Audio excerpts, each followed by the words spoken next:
Donald and Douglas are twins and had arrived from Scotland to help the Fat Controller, but only one engine had been expected. The twins meant well, but did cause confusion. The Fat Controller had given them numbers, Donald 9 and Douglas 10, but he was still planning to send one engine home.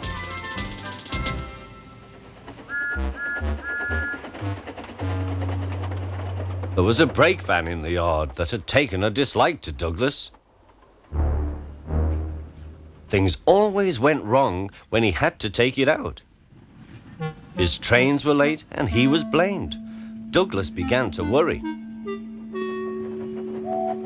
Donald, his twin, was angry. "You're a muckle nuisance," said Donald. "It's to leave you behind I'd be wanting." "You can't," said the van. "I'm essential." "Oh, Kaya!" Donald burst out. "You're nothing but a screeching and a noise when all's said and done. Spot Dougie, would you? Take that!" "Oh, oh, oh!" cried the van. "There's more coming, should you misbehave." The van behaved better after that. Until one day, Donald had an accident. The rails were slippery. He couldn't stop in time.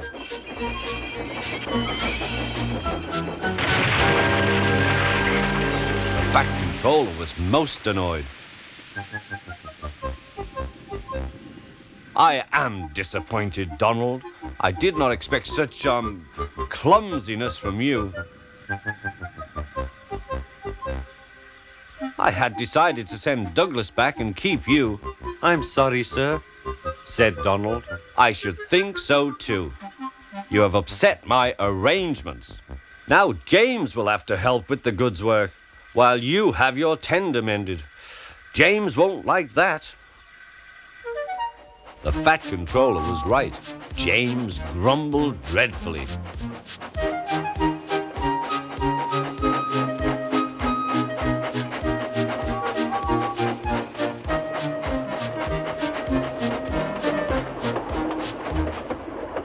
"Anyone would think," said Douglas, "that Donald had his accident on purpose.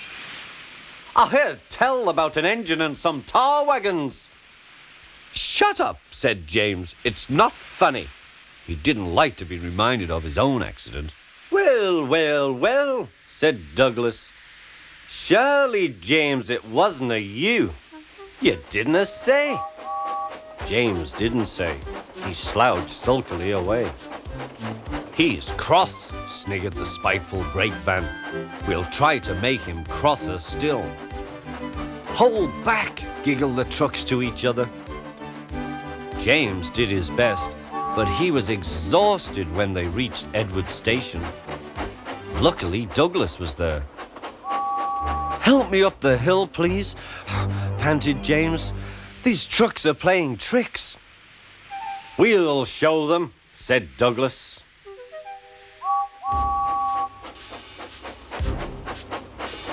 Slowly but surely, the snorting engines forced the trucks up the hill. But James was losing steam. "I can't do it! I can't do it! Lay it to me!" shouted Douglas. The guard was anxious. "Go steady! The van's breaking!" The van was in pieces. No one had been hurt, and soon Edward came to clear the mess. The Fat Controller was on board. "I might have known it would be Douglas," he said.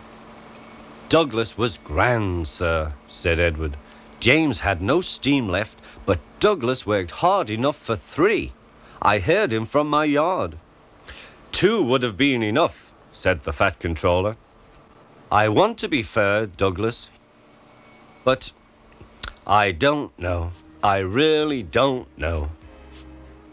The Fat Controller was making up his mind about something, but that's another story.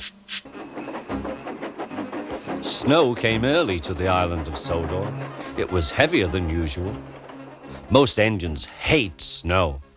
Donald and Douglas were used to it. Coupled back to back, with a van between their tenders and a snowplow on their fronts, they set to work.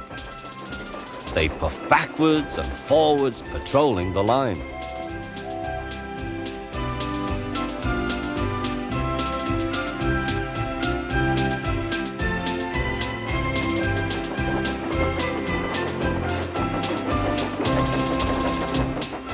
Generally, the snow slipped away easily, but sometimes they found deeper drifts. Presently, they came to a drift which was larger than most. They charged it and were just backing for another try when... Lush sakes, Donald! It's Henry! Dinnot fess yourself, Henry! Wait a while, we'll have you out. Henry was very grateful. He saw all was not well. The twins were glum. They told him that the Fat Controller was returning soon. He'll send us back for sure. It's a shame, said Percy. A lot of nonsense about a broken signal box, grumbled Gordon. That spiteful BreakVan too, put in James. Good riddance, that's what I say. They were splendid in the snow, added Henry. It isn't fair. They all agreed that something must be done, but none knew what. Percy decided to talk to Edward about it. What you need, said Edward, is a deputation. He explained what that was. Percy ran back quickly. Edward says we need a deputation. Of course, said Gordon. The question is, what is a desperation? Asked Henry. It's when engines tell the Fat Controller something's wrong, said Percy. Did you say tell the Fat Controller? Asked Duck thoughtfully. There was a long silence.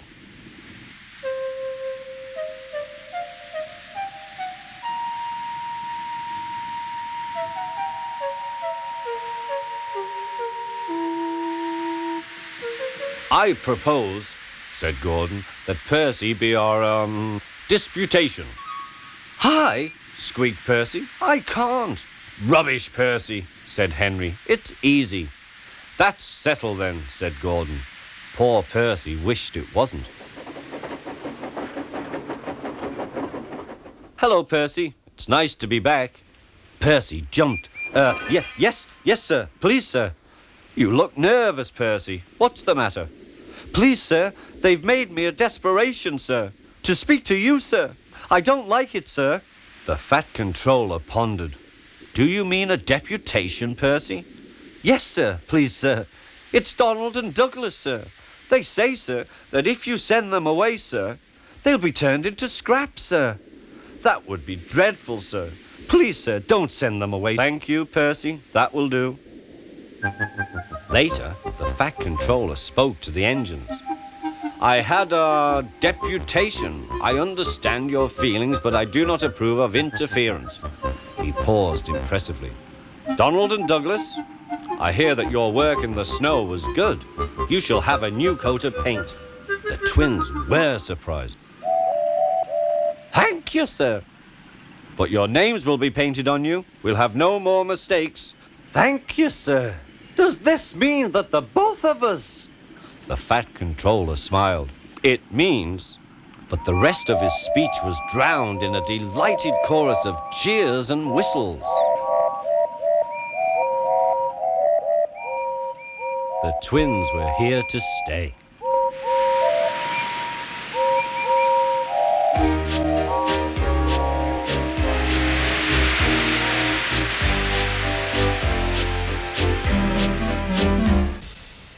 Donald and Douglas are Scottish twin engines. They're practical, peppery and proud. They nearly always work together.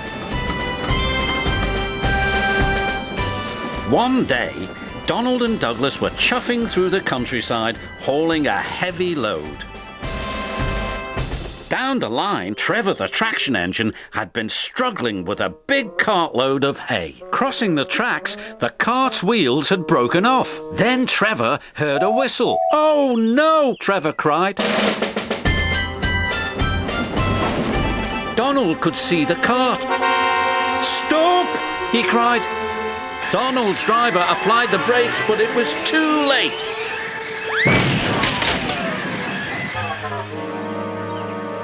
Luckily, no one was hurt. "Stop being pushy," Donald snapped. "Don't call me pushy," Douglas snapped back. "You shouldn't have pushed me into the cart," huffed Donald. "You pulled me, you mean," argued Douglas. "Didn't he?" Did too. Before long, the track was cleared and Donald and Douglas were on their way. But the twins were so cross they refused to speak to each other for the rest of the day.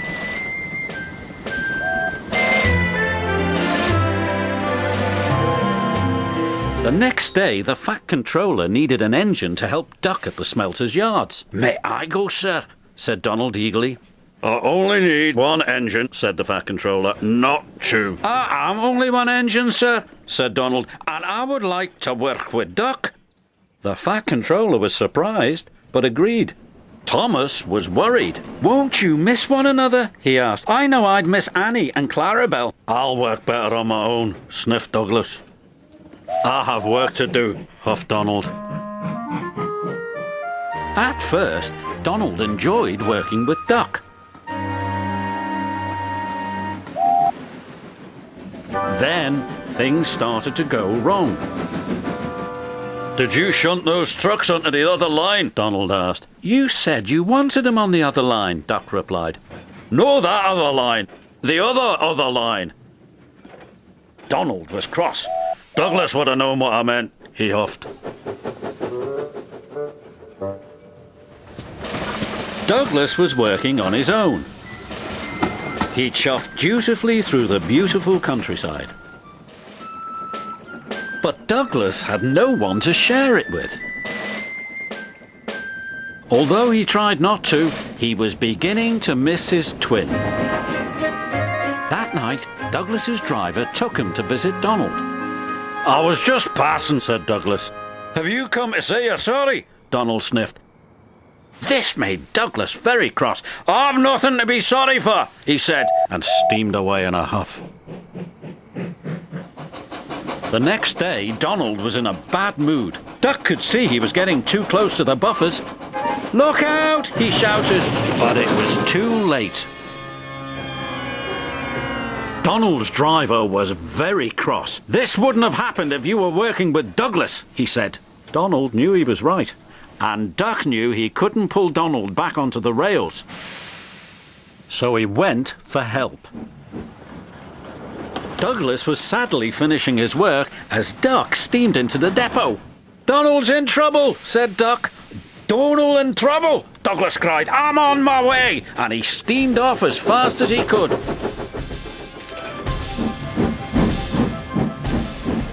Douglas struggled and struggled.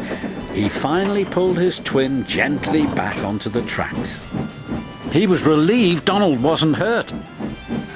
"Thank you," Donald said, "and I'm sorry." "No, I'm sorry," said Douglas.